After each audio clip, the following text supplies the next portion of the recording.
আলহামদুলিল্লাহ রাব্বিল আলামিন একবার কমপক্ষে, মানে প্রথমে আল্লাহর প্রশংসা করবেন, তারপর একবার দরুদ পড়বেন আল্লাহুম্মা সাল্লি আলা মুহাম্মাদ ওয়া সাল্লিম, তারপর হাত তুলে দোয়া শুরু করবেন। বৃষ্টি পড়ছে, দোয়া শুরু করে দেন, দোয়া কবুল হবে ইনশাআল্লাহ। আজান দিয়েছে, আজান এবং একামতের মাঝখানের সময়টা আছে, এই সময়টা কাজে লাগান, দোয়া কবুল হবে ইনশাআল্লাহ। নামাজে দাঁড়িয়েছেন, সেজদায় গিয়েছেন, সেজদায় দোয়া করেন, দোয়া কবুল হবে ইনশাআল্লাহ। প্রশ্ন করে অনেকে যে ভাই সেজদায় কি বাংলায় দোয়া করা যাবে? হ্যাঁ যাবে, যদি আপনার নামাজটা নফল নামাজ হয়। কোন নামাজ হয়?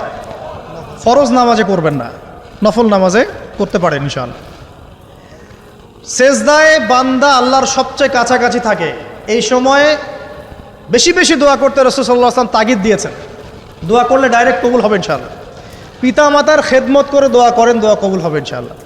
এখন তো পিতা মাতার খেদমত মানুষ করতে চায় না। এটা সেই যুগ যে যুগে পিতা মাতার সাথে দাস দাসীর মতো আচরণ করা হয়।